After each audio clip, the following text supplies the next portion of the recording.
नमस्कार, आप देख रहे हैं प्राइम टीवी और मैं हूं आपके साथ मुस्कान अजमानी। और प्राइम चर्चा की शुरुआत करते हैं। तो डिमोलिशन यानी कि तोड़फोड़, आज इस शब्द का इस्तेमाल राजनीति के लिए लगातार किया जा रहा है, जिसका सीधा आरोप इंडिया यानी कि विपक्षी पार्टियां एकजुट होकर भारतीय जनता पार्टी पर लगा रही हैं कि बीजेपी तोड़फोड़ की राजनीति करती है। महाराष्ट्र में एनसीपी के टूटने का जिम्मेदार भी भाजपा को बताया जा रहा है, तो वहीं यूपी में भी बीजेपी क्षेत्रीय दलों को जोड़ने के साथ ही एनडीए का कुनबा बढ़ा रही है।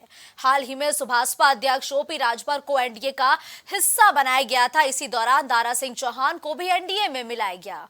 तो वहीं अब 4 बड़े नेता भाजपा ज्वाइन करने जा रहे हैं, जिसकी डेट भी लगभग तय हो गई है। आज से 2 दिन बाद यानी कि 24 जुलाई।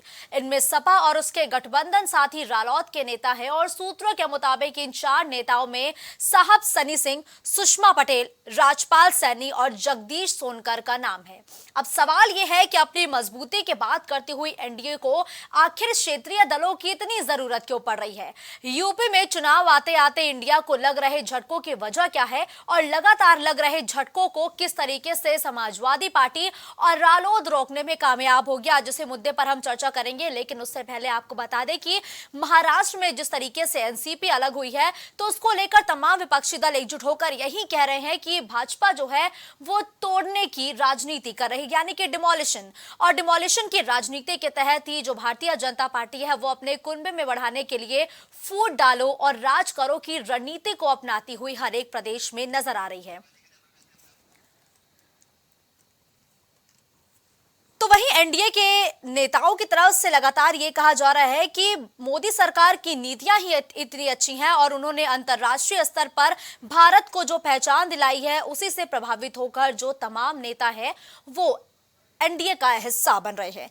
तो वहीं साहब सिंह सैनी, राजपाल सैनी, सुषमा पटेल और साथ ही जगदीश सोनकर के भी अब भारतीय जनता पार्टी में शामिल होने की खबर जोरों शोरों से राजनीति के गलियारों में गूंजती हुई सुनाई दे रही है। और यह भी कहा जा रहा है कि आज से 2 दिन बाद का वो समय होगा जब रालोद और समाजवादी पार्टी के दिग्गज नेता एनडीए का दामन थामेंगे और अगले साल होने वाले लोकसभा चुनाव में भारतीय जनता पार्टी की तरफ से अपनी मजबूत दावेदारी पेश करते हुए दिखाई देंगे। तो जिस तरीके से लगातार यूपी में सपा और रालोद को कड़ा झटका लग रहा है, तो ये झटका महज 2 पार्टियों को नहीं बल्कि पूरे इंडिया को लग रहा है, जो विपक्षी दलों का एक समूह है। मिशन 80 का लक्ष्य लिए यानी कि क्लीन स्वीप का लक्ष्य लिए भारतीय जनता पार्टी की सर्जिकल स्ट्राइक अब विपक्षी खेमे को लगातार टेंशन में डाल रही है, उनकी टेंशन को बढ़ा रही है। क्योंकि चुनाव जैसे जैसे नजदीक आ रहे हैं तो जो इंडिया है उसको कड़ा झटका लग रहा है। और वहीं यूपी में तो सपा और रालोद के तमाम जो नेता हैं वो भारतीय जनता पार्टी में शामिल हो रहे हैं। जिस तरीके से बीते दिनों सुभाषपा के राष्ट्रीय अध्यक्ष ओम प्रकाश राजभर ने एनडीए का दामन थामा, दारा सिंह चौहान की भी घर वापसी हुई, तो उसी को लेकर के बीजेपी एक बार फिर से कहती हुई नजर आ रही है कि जो यूपी है वहां पर एक बार फिर से जो नेता बिखर गए थे, तितर बितर हो गए थे, अब वो घर वापसी की तैयारी कर रहे हैं। तो वही सूत्रों के हवालों से लगातार खबर हम तक पहुंच रही है कि और तमाम कई बड़े ऐसे नेता हैं जो एनडीए का हिस्सा बन सकते हैं, जिसमें साहब सिंह सैनी के साथ ही राजपाल सैनी, सुषमा पटेल और जगदीश सोनकर, ये तमाम ऐसे चेहरे हैं जो कि एनडीए का हिस्सा बन सकते हैं।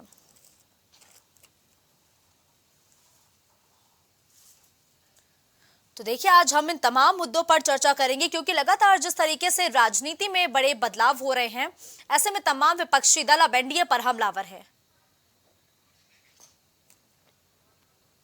तो देखिए, आखिर एनडीए को अपने कुनबे को बढ़ाने की जरूरत क्यों पड़ी और जिस तरीके से 2024 के चुनाव नजदीक आते आते इंडिया को तगड़ा झटका लगता हुआ नजर आ रहा है, आगे रणनीति क्या होगी, आज इसी पर चर्चा करने के लिए हमारे साथ गेस्ट जुड़ चुके हैं। उन सभी का परिचय पहले आपसे करा देती हूँ। भारतीय जनता पार्टी की तरफ से अश्विनी शाही जी हमारे साथ जुड़े हैं। विवेक पांडे समाजवादी पार्टी की तरफ से इस वक्त हमारे साथ जुड़ चुके हैं। तो वरिष्ठ पत्रकार के तौर पर सुनील त्रिपाठी जिस वक्त प्राइम टीवी पर जुड़ चुके हैं। अश्विनी शाही जी, आज चर्चा की शुरुआत पहले आपसे होगी। देखिए, लगातार जो विपक्षी पार्टियां हैं वो ये कह रही हैं कि भारतीय जनता पार्टी डिमोलिशन की रणनीति को अपना रही है, यानी कि तोड़ने का काम कर रही है। दारा सिंह चौहान से लेकर महाराष्ट्र में जिस तरीके से एनसीपी 2 गुटों में टूट गई है, उसको लेकर विपक्षी पार्टियां लगातार हमलावर हैं। मुस्कान जी, एक कहावत कही गई है, आप करे तो लीला, हम करे तो रासलीला। ये क्या मतलब है? अभी कुछ दिन पहले देखिए, चुनाव हुआ 1 साल पहले, कितना हो हल्ला हंगामा मचा। एक ही टाइपराइटर से चिट्ठी टाइप की गई, वो स्वामी मौर्य, कौन चौहान, कौन सैनी, सब लोग गए। हम्म। तो क्या वो तोड़फोड़ की राजनीति नहीं थी? आप हमेशा जो है एक राजनीतिक दलों के अंदर देखते होंगे, आजकल लोगों के अंदर इस दल से उस दल में जाने का एक सिलसिला रहता है और हर दल अपने आप को मजबूत करना चाहता है। तो हम्म। ये आरोप बेबुनियाद है कि भारतीय जनता पार्टी तोड़फोड़ की राजनीति करती है। और इतना तोड़फोड़ की राजनीति है तो आप अपने लोगों को बचा कर रखिए। आपके लोग तोड़ भाई, भारतीय जनता पार्टी अगर लोगों को नहीं बचा पाई तभी तो लोग विधानसभा चुनाव के पहले गए। लेकिन भारतीय जनता पार्टी को देश और विदेश में मजबूत होते हुए देखकर आज बहुत से नेता जो अपना भी भविष्य देखते हैं भारतीय जनता पार्टी के साथ, वो हमारे साथ आज एनडीए के कुनबे में शामिल हो रहे हैं। और एनडीए ही, मुस्कान जी, एक ऐसा संगठन है जो गठबंधन का, जो गठबंधन धर्म निभाया है और आज लगभग 25 साल होने को जा रहे हैं। कुछ दल इसमें आए और कुछ दल गए, लेकिन एनडीए बरकरार रहा। हम्म। एक था यूपीए। 18 जुलाई 2023 को उसका विसर्जन हो गया और एक तथाकथित नया गठबंधन का उस दिन उदय हुआ। वो सब लोगों ने देखा। लेकिन एनडीए था, एनडीए है और एनडीए रहेगा, मुस्कान जी। ठीक इसमें है, लोग आते और जाते रहेंगे। बिल्कुल ठीक है। देखिए विवेक जी, आपके साथ ही जो आपका सहयोगी दल है रालोद, वहां से लगातार जो नेता हैं वो एनडीए में शामिल हो रहे हैं और वही सूत्रों के हवालों से लगातार खबर हम तक पहुंच रही है कि 4 जो दिग्गज नेता और है जो अब एनडीए का हिस्सा बन सकते हैं। ऐसे में अब आगे आपकी रणनीति क्या होगी, क्योंकि जैसे जैसे चुनाव नजदीक आ रहे हैं एनडीए तो बिखरता हुआ दिखाई दे रहा है। नहीं, देखिए, मैं तो बड़ी जिम्मेदारी के साथ कहता हूं कि जो बात आपने कही बिल्कुल सही है। एनडीए बिखरता हुआ दिखाई दे रहा है, इंडिया नहीं बिखरेगा। और उससे बड़ी बात मैं आपको बता दूं, जो जा रहा है बिल्कुल जाना चाहिए उसको, जो जा रहा है बिल्कुल जाना चाहिए, क्योंकि महाभारत के युद्ध के पहले भी कौरवों की सेना एक संगठित रूप से एकत्र हो गई थी। हाँ, उसमें कुछ भीष्म पितामह जैसे लोग भी थे जिनके अंदर आचरण और सद्गति बची हुई थी, लेकिन धर्म के नियमों के अनुसार वो बंधे हुए थे उनके हाथ पैर। और आज जिस तरीके की घटनाएं पूरे विश्व पटल पर भारत के अंदर दिखाई दे रही हैं, मुझे लगता है कि कोई इस तरह का मतलब निष्क्रिय मानसिकता का ही जनप्रतिनिधि होगा जो इस समय ऐसी घटनाओं के बाद भी एनडीए को चुनता है। क्योंकि एनडीए का बहुत स्पष्ट उल्लेख मैं कर दूं, नो डेवलपमेंट अलायंस। वैसे भी 9 साल से जब से ये मोदी सरकार सत्ता में काबिज हुई है, भारत विकास में ऐसी परिधि पे आ चुका है कि जहां देश की जीडीपी बढ़ रही है, आम जनता के जेब की जीडीपी घट रही है।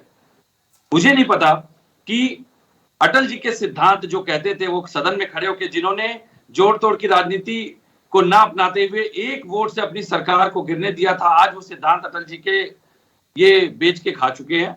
और पूरी तरह से केवल जोड़ तोड़ की बात, जोड़ तोड़ की नहीं होती है। देखिए, बात है खरीद फरोख्त की, दलाली की, बिचौलियों की। जब महाराष्ट्र में चुनी हुई सरकारों को, भाई 6 राज्यों में इनको देश में बहुमत मिला, ये तो पढ़े लिखे लोग भी जानते हैं। लेकिन उसके अलावा 10 राज्यों में जो सरकार इन्होंने बनाई, चुने हुए दूसरे पार्टियों के विधायकों को खरीद के, लोभ लालुपता दे करके, ईडी सीबीआई का डर दिखा करके। तो मुझे लगता है कि अगर सत्ता इस तरह से हासिल की जाती है, तो मैं आपको बड़ी जिम्मेदारी के साथ बता दूं, अगस्त बीत जाने दीजिए, इनके भी दल में बहुत बड़ी फाड़ होने जा रही है। इनके कुछ ऐसे बड़े नेता जिनका अभी मैं नाम नहीं लूंगा, आप स्वयं देखेंगे कि किस तरह से इनकी पार्टी में फूट पड़ती है। मध्य प्रदेश देख ही रही है, भाजपा छोड़ के लोग कांग्रेस ज्वाइन करने लगे हैं। तो मुझे लगता है कि ठीक है, अपने धर्म का पालन कर रहे हैं आदरणीय अश्विनी भाई जी, वो अपने सत्ता के, अपने राजनीतिक दल की का बचाव करने का प्रयास कर रहे हैं। लेकिन सत्य तो यही है कि एक अकेला शेर अगर सब पे भारी होता तो 56 इंच का सीना पहले मणिपुर पे कार्रवाई करके दिखाता। वो तो चाइना माल से भी सस्ता निकला। देखिए विवेक जी, आप ये कह रहे हैं कि तमाम जो बड़े नेता हैं वो आपके संपर्क में हैं, एनडीए के बड़े नेता। आपने बताया कि आप उनका नाम नहीं बताएंगे, लेकिन संख्या का तो जिक्र कर दीजिए कि कितने संख्या में जो नेता है वो आपके संपर्क में है एनडीए के। इनके एनडीए का स्वप्न ध्वस्त हो जाएगा, बस आप एक लाइन में समझ लीजिए। उत्तर प्रदेश और मध्य प्रदेश और तमिलनाडु खास करके जहां चुनाव होने जा रहे हैं, मैं आपको शिष्टाचार से बड़ी जिम्मेदारी से बता रहा हूं कि 14 लगभग ऐसे नेता हैं जो इनके एनडीए का सपना ध्वस्त करने जा रहे हैं।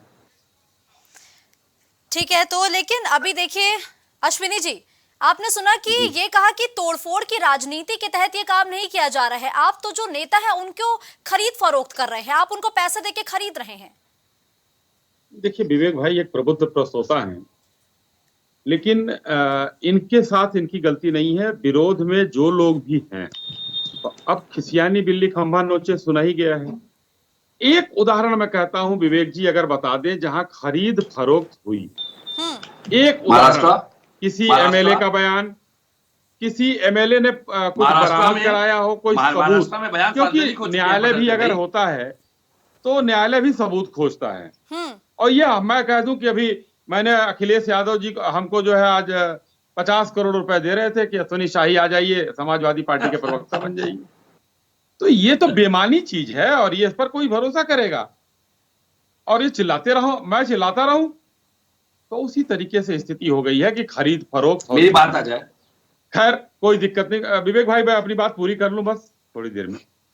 उसके बाद आज जो एनडीए और इंडिया और इसकी बात हो रही है, और नीतिगत श्रद्धेय अटल जी की बात कर रहे हैं। श्रद्धेय अटल जी ने एक मिसाल पेश किया था, लेकिन ये लोग ये चाहते हैं कि भारतीय जनता पार्टी उसी मिसाल पर चले और ये लोग अपना काम करते हुए देश को बेचते रहें।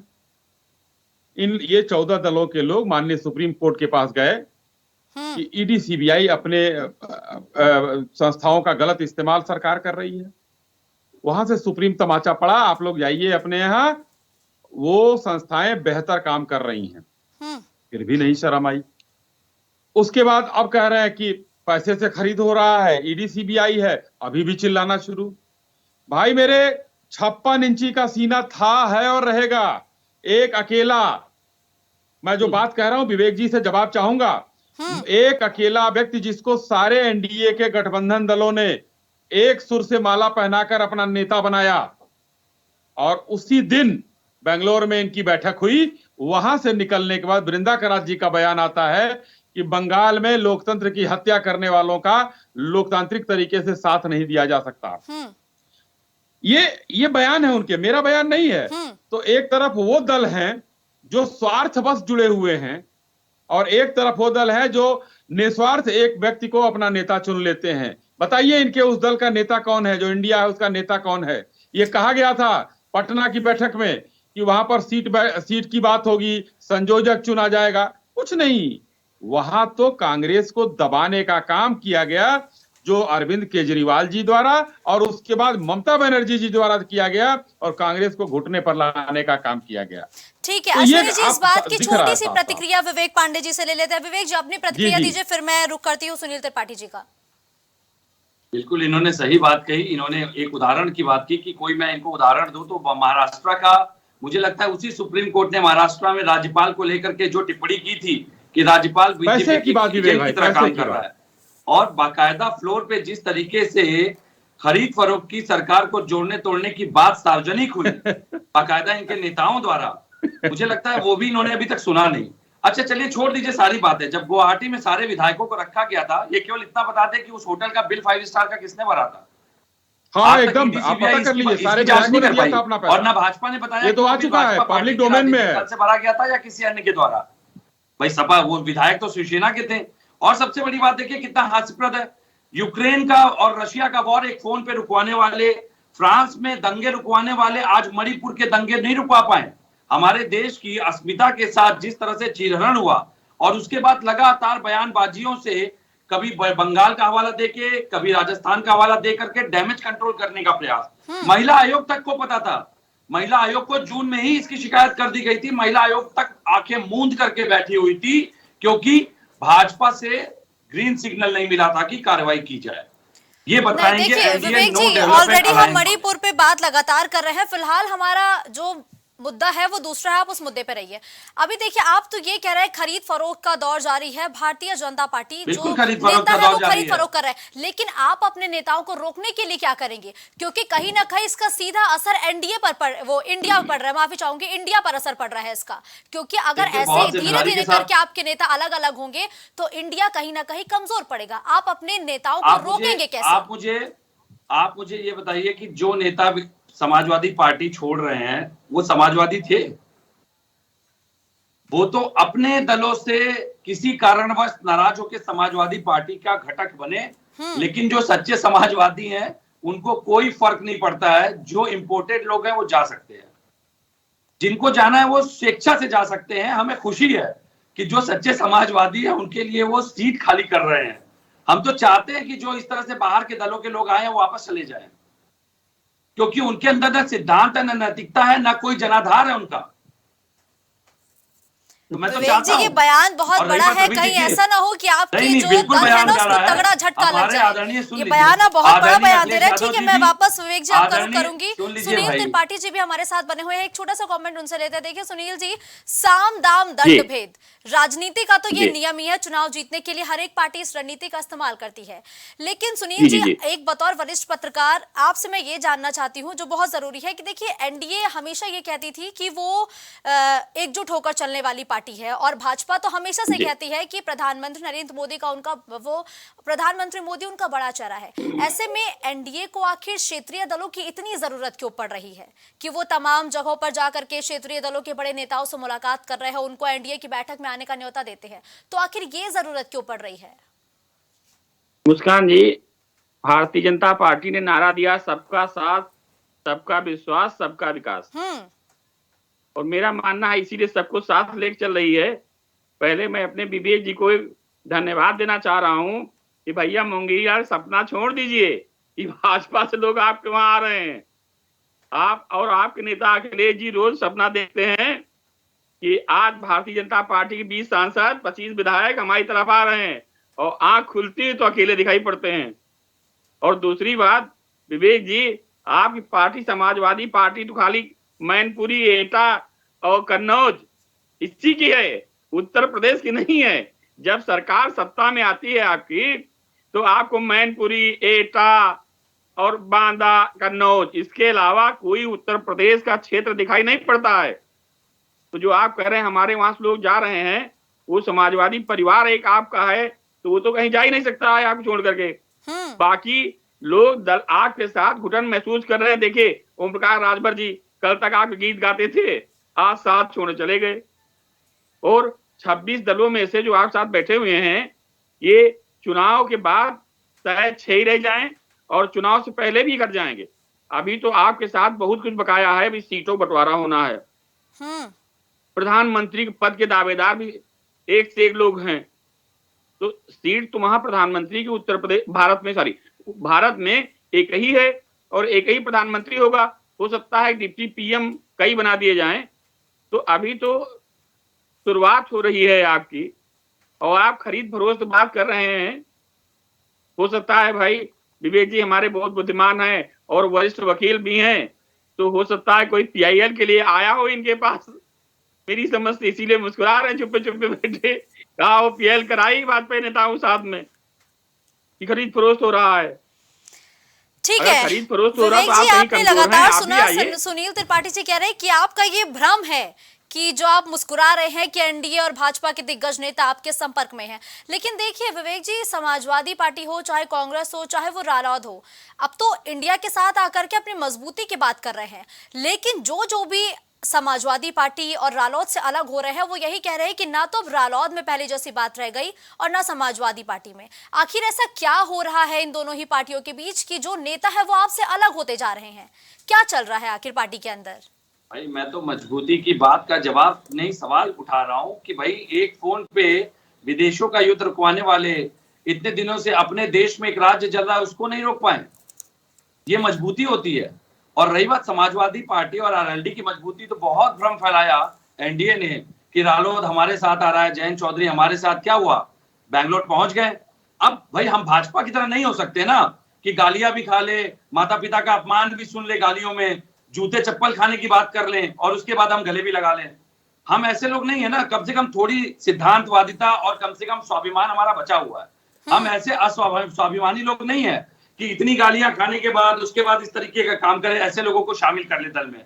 भाई आज देखिए, ये तो इतिहास रहा है, जब जब राजाओं ने अपने आत्मसम्मान से समझौता किया है तब तक वो सत्ता से बेदखल हो गए। और यहाँ तो देखिए एक से एक बयान भाई सार्वजनिक पटल पे हैं, लेकिन अब तो सुन रहे हैं कि मंत्रिमंडल मिलने जा रहा है। तो कौन कमजोर हो रहा है, ये तो पूरा प्रदेश देख रहा है कि कौन कमजोर है, कौन अपने सिद्धांत से समझौता कर रहा है, कौन अपने स्वाभिमान को रौंद रहा है, किसका आत्मसम्मान मर गया। भाई ये तो पूरा प्रदेश देख रहा है। और रही बात इंडिया की बात, तो इंडिया शब्द से भी आपत्ति हो गई आपको तो तारीफ करनी चाहिए कि भारत की ज्यादातर योजनाएं मोदी जी ने तो make in India, shining India, growing India, digital India, अब इंडिया ही आ गई। अब इंडिया के साथ रहेंगे। ये लोग जानते हैं कि भाई मणिपुर की घटना के बाद एनडीए जो है पूरी तरह से इंडिया को भी खो चुका है, इंडिया से भी हार चुका, इंडिया भी हार चुका है, इंडिया से भी हारने वाला है। यही डर और हताशा जो है इनको कहीं ना कहीं सबसे ज्यादा भयभीत कर रही है। भाई चंद्रशेखर आजाद को तोड़ने के लिए बाकायदा अमित शाह जी ने बहुत प्रयास किए हैं, क्या हुआ? चंद्रशेखर आजाद तो नहीं टूटे।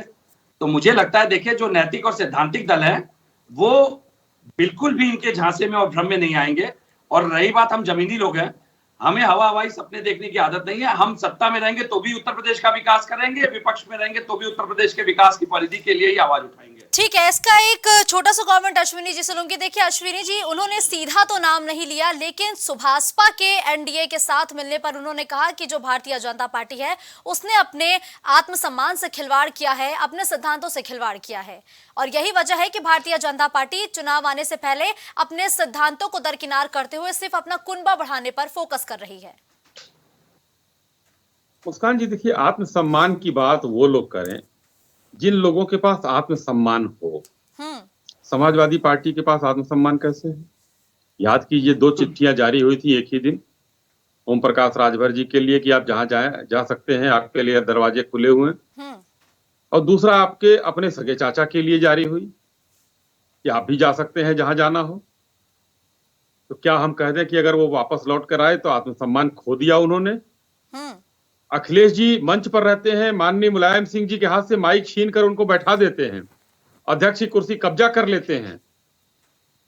आडवाणी जी को भी याद कर बड़ा बढ़ लीजिए, गया, बाप का अपमान मनोहर करके। जोशी को याद कर लीजिए, लेकिन लक्ष्मीकांत वाजपेयी को याद कर लीजिए। लेकिन अरे भाई, अब एक परिवार पर विवेक भाई बात हो रही है तो बात सुन लीजिए। एक ऐसा कुछ नहीं है, लेकिन आप लोगों का जो आत्मसम्मान की बात करते हैं वो समाजवादी लोगों से नहीं सीखना है, जो अपमान करके अपने परिवार के लोगों का। क्या शिवपाल जी का आत्मसम्मान मर गया है? आज आकर उनको वापस पार्टी में मिलाया गया। तो ये चीजें दुनिया देख रही है। समाजवादी पार्टी का ग्राफ गिर रहा है, समाजवादी पार्टी अब रसातल में जा रही है। और माननीय योगी आदित्यनाथ जी के नेतृत्व में उत्तर प्रदेश में और माननीय मोदी जी के मार्गदर्शन में इसको भारतीय जनता पार्टी बहुत बेहतर तरीके से। मैं आपके पास आऊंगी, पहले आप अश्विनी जी की बात को पूरी हो जाने दीजिए। उन्होंने आपके बीच में नहीं बोला ना, तो आप भी 2 मिनट पेशेंस रखिए। अश्विनी जी बोलिए। नहीं, बिल्कुल बिल्कुल जी। तो भारतीय जनता पार्टी आज जैसे हमारा निशान है, हमारा राष्ट्रीय फूल है, उसी तरीके से एकदम खिलता हुआ चला जा रहा है। और आने वाले 24 के चुनाव में ये जितने लोग मिले हुए हैं, ये स्वार्थी ठगबंधन जो हुआ है, स्वार्थ की दीवार पर खड़ा, पिलर पे खड़ा होकर, ये नेस्तनाबूत हो जाएगा। और हम लोग नहीं करेंगे, आधे तो ये खुद नेस्तनाबूत हो रहे हैं। अभी सीट के बंटवारे में होंगे, अभी कुछ ईगो में होंगे, क्योंकि जो ये गठबंधन का इंडिया है उसकी भी एक परिभाषा मैं बता दूं मुस्कान जी। इसमें 2 बार आई है, इस गठबंधन में 2 बार आई है। आई का मतलब होता है मैं का मतलब अहम। अहम किसका होता है? परिवारवादियों का। अब इंडिया की दोनों आई निकाल दीजिए तो एनडीए ही बचता है, एनडीए बचता है। और वही बचेगा जो लोकतंत्र के साथ चलने वाला, लोकतंत्र को साथ में लेकर चलने वाला, और दोबारा 24 में माननीय मोदी जी के नेतृत्व में सरकार बनाने जा रहा है। ठीक है, विवेक जी आप लगातार एक कमेंट करना चाह रहे थे, छोटा सा कमेंट करिए। मैं तो एक बात जानता हूं कि भाई देखिए, इन्होंने बहुत अच्छी व्याख्या की। हम तो एक बात जानते हैं कि नो डेवलपमेंट अलायंस, रेल तेल, भेल सेल, गेल, एलआईसी जैसे जाने कितनी नवरत्न पंचरत्न इकाइयों को बेचने वाले आज हमको विकास की बात बता रहे हैं, तो मुझे हास्यप्रद लगता है। उत्तर प्रदेश में इन्होंने बड़े बड़े राजमार्ग बनाए, एक बुंदेलखंड, एक पूर्वांचल का, जो ये दम भरते हैं। दोनों ही क्या हुआ, बारिश आते ही धंस गई। लेकिन आगरा एक्सप्रेसवे पे आज भी सुखोई जैसे प्लेन आप उतार दीजिए, मुझे नहीं लगता कि उसकी गुणवत्ता में कोई प्रभाव पड़ेगा। और उससे भी बड़ी बात कहता हूं, छोटी सी बात, बहुत जमीनी हकीकत है ये, कि जिस तरीके से कभी भीख मंगवाने का कटोरा, हो सकता है वो कटोरा गिफ्ट दे दिया गया हो भाई जाकर के, अब वो चांदी का हो गया हो या सोने का बना दिया गया हो। लेकिन अभी जो बात हो रही थी सम्मान की, भाई लाल कृष्ण आडवाणी जी का सम्मान कितना किया मंचों पे, वो भी देखा पूरी दुनिया ने। लक्ष्मीकांत वाजपेयी से लेकर आदरणीय मुंडी मनोहर जोशी जैसे बड़े दिग्गज ब्राह्मण नेताओं को ये कहकर बिठा दिया गया कि वो तो वयोवृद्ध हो गए 72 साल के, लेकिन मोदी जी अभी युवा हैं, 72 साल के हो गए लेकिन युवा हैं। उनको मार्गदर्शक मंडल में नहीं रखा जाएगा। युवाओं, वो अपने आप को युवा मानते हैं, इसलिए वो पुनः प्रधान। मैं ये पूछता हूँ कि मोदी जी के अलावा इनके पास कोई चेहरा ही कहाँ है?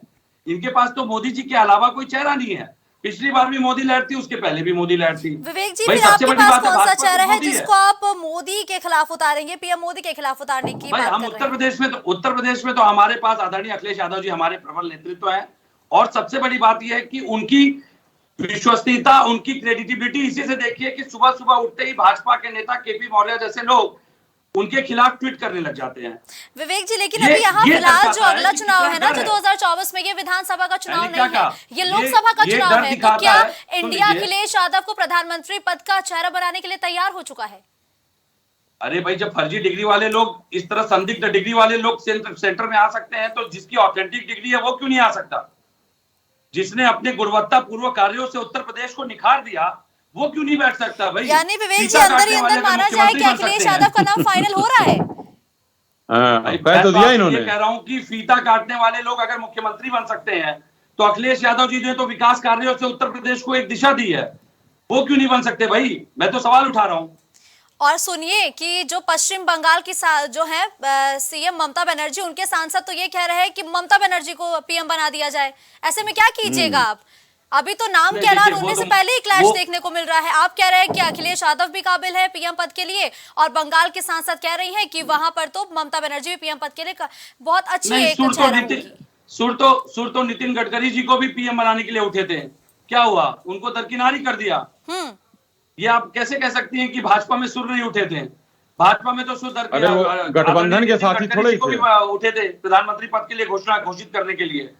लेकिन जब कोई आत्मउद्धता से इतना प्रेरित है कि वो कुर्सी नहीं छोड़ना चाहता है, इनके पास कोई दूसरा चेहरा ही नहीं है, तो उसके लिए हम थोड़ी जिम्मेदार हैं भाई। आवाज तो ये भी उठी थी कि राजनाथ सिंह को कम से कम राष्ट्रीय अध्यक्ष घोषित कर दिया जाए, उनको इस बार प्रोजेक्ट कर दिया जाए। लेकिन सबसे बड़ी बात है कि मोदी जी किसी को मौका ही नहीं देना चाहते। वो चाहते कि जब तक वो है सत्ता में, वो मात्र एक कुर्सी पकड़ के बैठे रहे, बाकी सब उनकी नुमाइंदगी करें। तो ये तो इनका आंतरिक विषय है, कला तो इनकी पार्टी में है भाई। इनके पास चेहरा होता तो ये प्रोजेक्ट करते ना। मोदी जी अपने उम्र के हिसाब से क्या चुनाव लड़ने योग्य बचे क्या? वो वयोवृद्ध नहीं मानते क्या अपने आप को? वयस्क नहीं हुए क्या?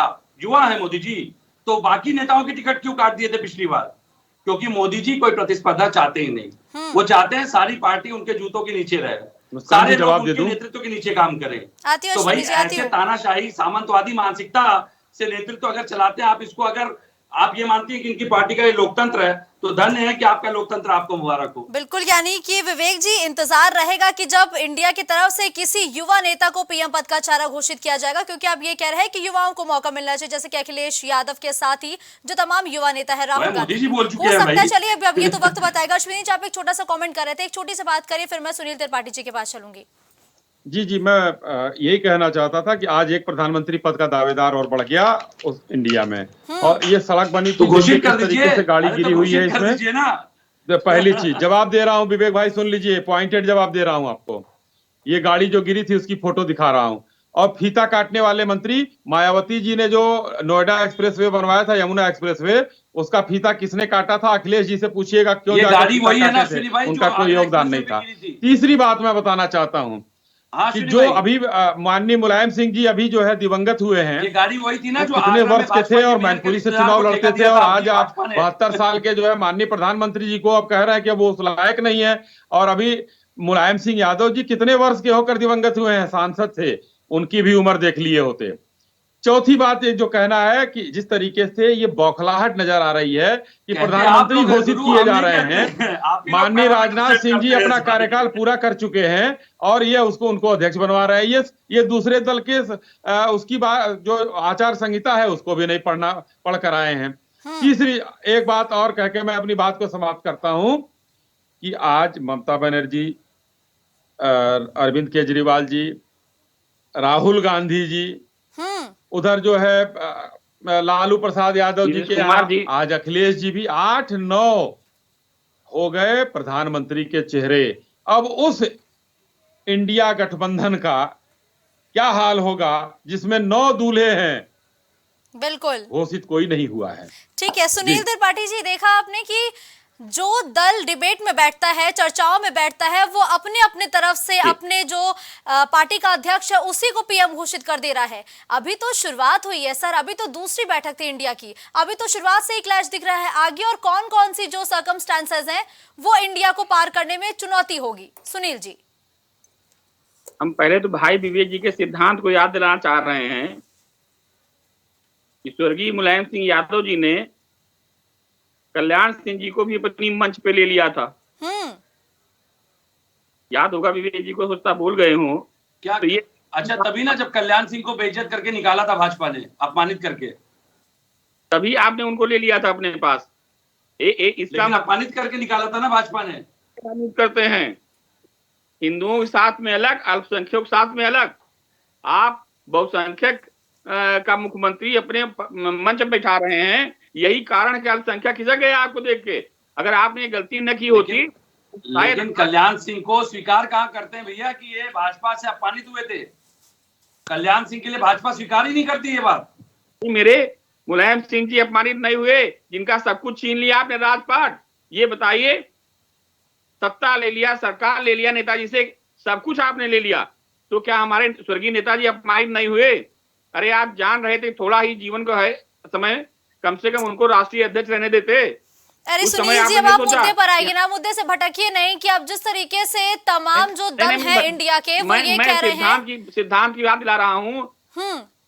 मुस्कान जी, मुद्दे से बाहर नहीं जा रहा हूँ। जो विवेक जी कह रहे हैं हमारा समाजवादियों का सिद्धांत है। शिवपाल जी के लिए आप देखिए, अगर आप इस बात को स्वीकार करते हैं, नहीं, आप इस बात को स्वीकार करते हैं कि भाजपाइयों को जूता खाना चाहिए, तो ये आपका मत होगा। आप स्वीकार करते हैं एक राजनीतिक दल को गालियां खानी चाहिए मां बहन की, आपका मत है। आप चाहते हैं कि अगर इनको कटोरा दिया जाए, ये आपका मत है। ये हमारे शब्द तो थे नहीं, लेकिन जिसके शब्द थे आज वो इनके सिंहासन की गोद में बैठ गए और इन्होंने बिठा लिया। हताश कौन दिख रहा है? मजबूर कौन दिख रहा है? तो सबका हाल विवेक जी, जो ऐसे छोटे छोटे दल के नेता जहां आपकी तरफ जाते हैं तो आप बिठा लेते हैं, दूसरी पार्टी। हमने तो गालियां नहीं कहा। हमको एक उदाहरण दीजिए जिसने गाली दी और हमने उसको गोद में बिठा लिया हो। हम तो समाजवादी लोग हैं, हम तो प्रतिक्रिया देना जानते हैं। विवेक जी, फिर आप ओपी राजभर का वो बयान शायद भूल रहे हैं जिसमें ओपी राजभर ने ही कहा कि अखिलेश यादव जो है वो तो एसी के अंदर बैठे रहते हैं, आखिर वो जमीनी हकीकत क्या जाने। तो ऐसा नहीं है कि वो तो साबित हो गया। यूपी की ध्वस्त कानून व्यवस्था देख के साबित हो गया कि लोकतंत्र में कौन एसी में बैठा है। बारिश होते ही जिस तरह से पूरा उत्तर प्रदेश, लखनऊ डूब गया, ये तो पूरा साबित हो गया। लोकतंत्र के, लोक भवन के एसी से बाहर कौन नहीं निकलता? अगर निकलते तो नगर निगम की स्थिति बेहाल होती क्या? उनका कहने के लिए तो कुछ भी कह दीजिए विपक्ष के लिए, जहां सार्थक अगर होता तो लखनऊ की दुर्दशा होती, उत्तर प्रदेश के नगर निगमों की ये दुर्दशा होती है। योगी जी निकलते कहाँ हैं? सत्ता के साथ रहे, सत्ता गई, सत्ता पक्ष से विरक्त हो गए। और यहां भी वर्तमान में आप देखिएगा कि अभी तो सब एक साथ बैठे हुए हैं। मैं एक रहीम जी का दोहा कहना चाह रहा हूं, कहा रहीम कैसे निभाए बेर केर को संग, वे डोलत रसाप ने उनके फाटत अंग। ये अभी चुनाव हो जाने दीजिए। विवेक जी मुस्कुरा रहे, अंदर अंदर समझ रहे हैं कि जो 10 दूल्हे हैं, इस 10 दूल्हे से 2-4 और पैदा हो जाएंगे। कल तक अरविंद केजरीवाल जी, पूर्व मुख्यमंत्री कांग्रेस की शीला दीक्षित का इतिहास लेकर वो लोग घूमते थे कि भ्रष्ट है भ्रष्ट है, आज कांग्रेस से हाथ मिला रहे हैं। तो ये भैया बीजेपी ने क्या किया था? जिसकी किताब छपवाई उसी के साथ गठबंधन कर लिया। तो फिर दोनों दलों में अंतर ही क्या हो जाता है? जो अगर जिस स्वांग की बात आप कह रहे हैं वही स्वांग तो आप भी रचते हैं, फिर तो दोनों पार्टियां एक ही हो गई। फिर आप किस तराजू में तौल रहे हैं भ्रष्टाचारी बताते हैं? सुन लीजिए, 4 दिन पहले मोदी जी जिसको भ्रष्टाचारी शब्द से संबोधित कर रहे थे, 4 दिन बाद भाजपा उसके चरण वंदन करके सत्ता का मुकुट पहना रही थी। जनता कम से कम गिरा हुआ स्तर क्या देखेंगे आप राजनीति का? बताइए मुझे। आज अजीत पवार को क्या क्लीन चिट दे देंगे ये? और अगर ये अजीत पवार को भ्रष्टाचारी मानते हैं तो मानती है ना, भाजपा का हिस्सेदार हमेशा भ्रष्टाचारी होता है सत्ता में। आप अच्छा कार्य करते रहते होते तो क्यों जनता चयन करती? लेकिन अफसोस है कि 15 साल भाजपा भी सत्ता से बाहर थी, अच्छा काम करने के बाद भी। ये कोई पैरामीटर नहीं होता है भैया। जीत हार से ज्यादा मजबूत चीज होती है कि आपके नैतिक सिद्धांत क्या है, आपने अजीत पवार को भ्रष्टाचारी बता के सत्ता का हिस्सा बना लिया, मतलब भ्रष्टाचारियों को आप चाहते हैं कि सत्ता के करीब रहें आपके। चलो ठीक है, फिलहाल वक्त हमें संपत्ति इतना का ही पूरा लाभ इजाजत ले। देता है। धन्यवाद आप सभी गेस्ट का हमारे साथ जुड़ते हुए इस चर्चा में अपनी भागीदारी दर्ज कराने के लिए। तो देखा आपने कि जो मिशन डेमोलिशन पर भारतीय जनता पार्टी उतरी है, उस पर तमाम विपक्षी दलों की जो प्रतिक्रिया है वो भी देखने को मिल रही है, क्योंकि विपक्षी दलों की तरफ से ये कहा जाता है कि भाजपा जोड़ तोड़ का काम नहीं करती है, भाजपा खरीद फरोख्त का काम करती है। जैसे जैसे चुनाव नजदीक आ रहा है, जो भारतीय जनता पार्टी है वो विपक्षी दल के नेताओं को खरीद रही है, उनको तोड़ भी नहीं रही है। तो ये गंभीर आरोप विपक्षी पार्टियों द्वारा लगातार भारतीय जनता पार्टी पर लगाया जा रहा है। लेकिन इन सबके बीच की जो सच्चाई है वो यही है कि फिलहाल जो तमाम सपा और रालोद के दिग्गज नेता है वो भारतीय जनता पार्टी में शामिल होने वाले हैं। आज से 2 दिन बाद उसकी पूरी पिक्चर भी साफ हो जाएगी कि जिन 2-4 नेताओं का नाम सामने आ रहा है जो एनडीए का हिस्सा बन सकते हैं, वो वाकई में एनडीए का हिस्सा बनते हैं या फिर नहीं बनते हैं, ये देखने वाली बात होगी। लेकिन 2024 का चुनाव अपने चरम पर है, सियासत हाई हो चुकी है और हर एक पार्टी अपनी पूरी जोर आजमाइश लगा करके चुनावी मैदान में सक्रिय हो चुकी है और एक बार फिर से जनता को सिर्फ दिए जा रहे हैं तो लुभावने वादे। धन्यवाद। खबरों का सिलसिला यूं ही जारी रहेगा। देश और दुनिया की तमाम बड़ी खबरों के लिए आप देखते रहिए प्राइम टीवी।